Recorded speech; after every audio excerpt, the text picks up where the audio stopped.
नमस्कार सुमित सर, मेरा dish TV है सर। किस भाव पे खरीदारी है आपकी सिंह साहब? सर ये 34 पे है और कुछ एवरेज कर सकता है इसमें, 1000 शेयर और लेने के मन में है। ओके, और नजरिया आप लंबी अवधि रखते हैं, राइट? जी सर। राजेश सर, इन्होंने खरीदारी की है डिश टीवी में। करीब करीब 1000 शेयर हैं, 34 रुपये के दाम पे खरीदारी है। आधा हो गया है ऑलमोस्ट। अभी ये और खरीदारी करने की इच्छा रखते हैं, खरीदारी करें या फिर अवॉइड करें? आई थिंक अवॉइड करना चाहिए। नॉट ओनली अवॉइड, मुझे लगता है रिप्लेस करना चाहिए। ये काउंटर है, देखिए सुमित, अगर आप इसका चार्ट देखें तो उतना प्रॉमिसिंग है नहीं। ये 20 के ऊपर जाते जाते थक जाता है। तो देखिए यहाँ पे इंटरेस्ट नहीं है। आप कह सकते कि जो बायर खड़ा होना चाहिए कहीं ना कहीं, तो तब जाके मोमेंटम आएगा। तो वो उतना स्ट्रांग इधर है नहीं। तो मुझे लगता है I think it's a better you should exit, और रादर यू कैन रिप्लेस। एक सजेशन है मेरा, आप देखिए, अगर आप इसे रिप्लेस करना चाहते हो तो वोडाफोन आइडिया, जो कि करीबन इसी प्राइस के आसपास है, 16 रुपए 40 रुपए पैसे के आसपास। तो देखिए डिश टीवी 16 रुपए 60 पैसे। तो अगर आप इसे रिप्लेस करें तो प्रोबेबली जो टारगेट्स उभर के रहे, जो जो सामने दिख रहा है, वो प्रोबेबली एक साल में ये 20 के पार चला जाएगा। 22 से 24 तक के इसके टारगेट बन रहे। तो जो आपका लॉस है वो कहीं ना कहीं पार्शियली इसमें से निकल आएगा। तो आप देखिए, अगर हो सके तो रिप्लेस करिए। तो आप रिप्लेस कर सकते हैं इसको, और जो है वोडाफोन आइडिया में बेट कर सकते हैं। ये ज़्यादा बेहतर बेट आपको दिखाई पड़ रहा है राजेश सर के हिसाब से।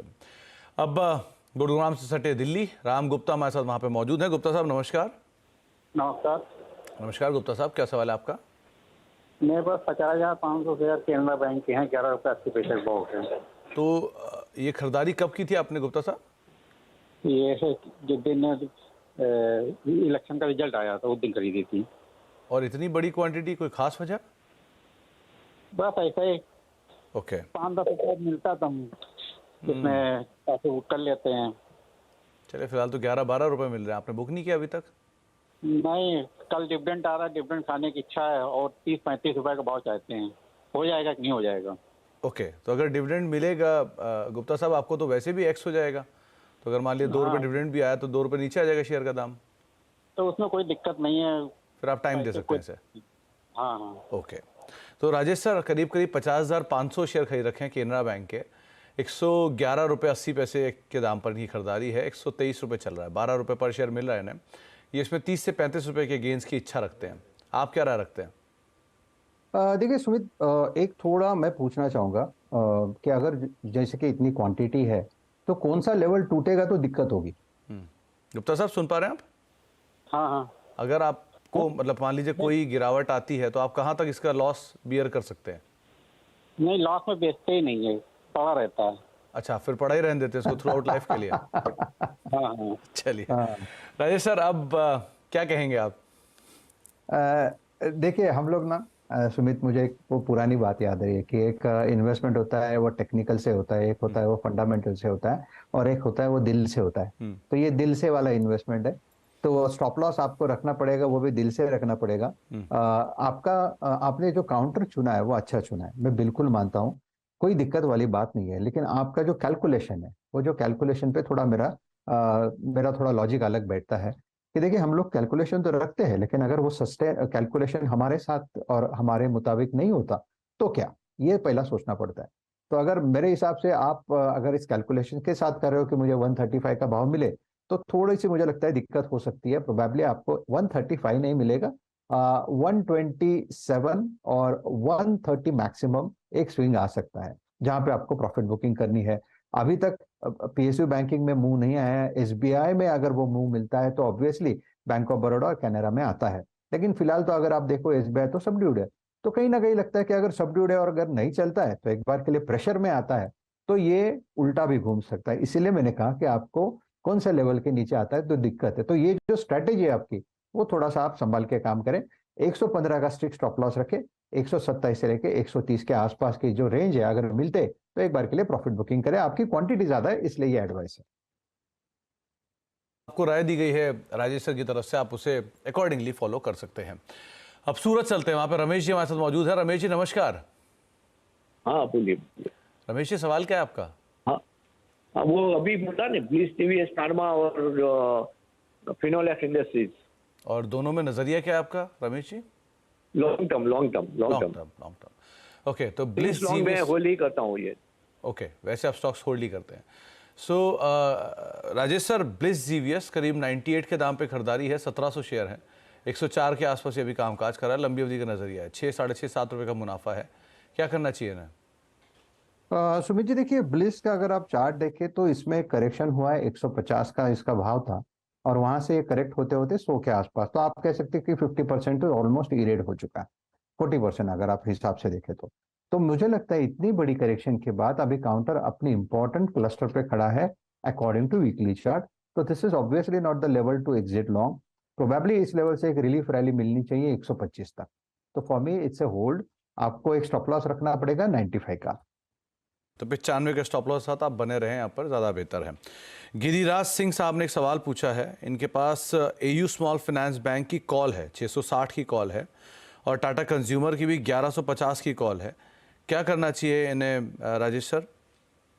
सुमित देखिए, एयू स्मॉल फाइनेंस में एक टेक्निकल ब्रेकआउट हुआ है, वो करीबन 660 के ऊपर का है। अगर आप देखें इसका चार्ट, इसका स्ट्रक्चर, तो स्ट्रक्चर अच्छा है, इसलिए मेरा व्यू जो है एयू फाइनेंस में पॉजिटिव है। मुझे लगता है इवेंचुअली ये 700 से लेके 720 तक जाएगा, थोड़ा वक्त लगेगा, तो आप इसमें बने रहे। रही बात टाटा कंज्यूमर की, तो देखिए टाटा कंज्यूमर में एक ब्रेकआउट हुआ था 1100 का, 1100 के ब्रेकआउट के बाद पिछले 6 दिनों से ये आप देखो लिक्विडेशन हो रहा है, थोड़ा थोड़ा हल्का हो रहा है, लेकिन इसने अपने लेवल को अभी तक रिस्पेक्ट किया है। तो जब तक 1100 का लेवल इंटैक्ट है, तब तक मुझे लगता है कि यहाँ पे पूरे चांसेस है कि उनको एक बार के लिए एक अच्छा मौका मिलेगा। 1150 1160 तक का एक पुल बैक मिलेगा, तो ऑब्वियसली यहाँ पे जो उन्होंने कॉल लिया है वहां पे भी एग्जिट मिलेगा। कॉल के प्रीमियम अभी मैंने लगाया नहीं, इसलिए मैंने आपको एक कैश बेस आपको एक व्यू दिया है। तो मेरे हिसाब से दोनों काउंटर बढ़िया है, हालांकि अभी तक मूव शुरू नहीं हुआ है टाटा कंज्यूमर में इन पर्टिकुलरली। तो आप दोनों ही शेयर अच्छे हैं, बने रह सकते हैं, ज़्यादा बेहतर है। अब विमल कुमार जी का एक सवाल है, इनके पास आईआरबी इंफ्रा के शेयर हैं 56 रुपये के दाम पर, यहाँ पर आप क्या राय रखते हैं राजेश सर? देखिए काउंटर में वोलेटिलिटी बहुत ज्यादा है, ऊपरी लेवल पे 75 पे एक बड़ा सेलर है। मुझे लगता है जब तक 75 का लेवल निकलेगा नहीं, इसमें बड़ी तेजी नहीं होगी। इन द कॉन्ट्ररी मुझे लगता है एक बार के लिए 60 तक का डिप भी आ सकता है। तो आप कह सकते हैं कि 60 से लेके 75 तक ये इसका बड़ा कंसोलिडेशन चल रहा है सुमित जी। तो जब तक ये कंसोलिडेशन पे ब्रेकआउट नहीं आएगा या ब्रेकडाउन नहीं आएगा, यहाँ पे आप इसमें एक बड़ा कॉल नहीं ले सकते हो। लेकिन अगर आप इसको थोड़ा सा वक्त दे, थोड़ा सा आप इसको ओवरऑल स्ट्रक्चर देखें डेली चार्ट के बाद मंथली पे चले जाते हो, तो दिखता है कि कंसोलिडेशन अच्छा है। तो अगर आपने लॉन्ग टर्म के लिहाज से लिया है तो आप इसमें बने रहे। तो बने रहने की राय आईआरबी इंफ्रा को लेकर दी गई है। एक सवाल आया है अरुण का, इनके पास 1000 शेयर हैं उग्रो कैपिटल के, और इनकी खरीदारी का जो दाम है वो करीब करीब 243 रुपये के दाम पर खरीदारी है। रिसेंटली इन्होंने मतलब उग्रो में फंड रेजिंग का भी कुछ एक खबर आया था, और साथ साथ अच्छे नंबर्स भी कंपनी कंसिस्टेंटली पे कर रही है। अभी रिसेंटली मैनेजमेंट भी जुड़ा था कंपनी का हमारे साथ। आप क्या राय रखते हो राजेश सर, क्या करना चाहिए इसमें? देखिए चार्ट अच्छा है, 260 के आसपास का इसका टेक्निकल ब्रेकआउट है और सामने 300-310 पे सप्लाई। मुझे लगता है कि अगर जैसे कि उन्होंने एंट्री अच्छी ली है, तो फिलहाल तो आप इसमें बने रहे। प्रोबेबली आपको 300-310 का एक स्विंग मिलेगा जहां पे आपको प्रॉफिट टेकिंग करनी है। तो अकॉर्डिंग टू 260-250 का आपका स्टॉप लॉस होगा पोजिशनली। तो 250 के आसपास का एक स्टॉप लॉस मेंटेन करके आप इसमें बाय साइड पर अपनी पोजीशंस को रख सकते हैं, और करीब करीब 330-340 के टारगेट्स के लिए आप यहाँ पर खरीदारी करके चल सकते हैं। इसके अलावा कुछ और सवालों में एक सवाल आया है प्रजापति साहब का, इनके पास परसिस्टेंट के शेयर हैं, करीब करीब 31 शेयर हैं, 4027 रुपये के दाम पर इनकी खरीदारी, और कमिंस इंडिया यहाँ पर भी खरीदारी है, व्यू 6 मंथ्स का है। अभी अभी बाइंग भी आई थी कमिंस इंडिया में थोड़ी देर पहले। आप क्या राय रखते हो राजेश सर? सुमित देखिए, अगर परसिस्टेंट की बात करें तो एक बढ़िया काउंटर है, प्रोबेबली 3-3.5 के आसपास, 3500 के आसपास यहाँ पे एक अच्छा बेस बनेगा। और सामने मुझे लगता है कि एक बार के लिए 4200 से लेके 4400 तक का एक मूव आएगा। आईटी थोड़ा लगाड़ है, आईटी में थोड़ा प्रेशर आता है ऊपरी लेवल से, ये ध्यान में रखते हुए मुझे लगता है ये चीज आपको एक जहन में रखनी पड़ेगी कि अभी तक इसमें क्लियर कट मोमेंटम जो होता है, क्लियर कट ब्रेकआउट और उसके बाद फॉलो थ्रू की थोड़े से लैकिंग है आईटी में। तो फॉर द टाइमिंग में इतना ही कहूंगा, चार्ट बढ़िया है, इतनी कोई दिक्कत वाली बात नहीं है, तो आप इसमें बने रहे। जैसे मैंने कहा 3500 ये इसका बेस है, सामने 4200 4400 ये पोजिशनल टारगेट है। थोड़ा वक्त लगेगा, लेकिन I think counter is good beautiful, तो you can definitely hold the counter.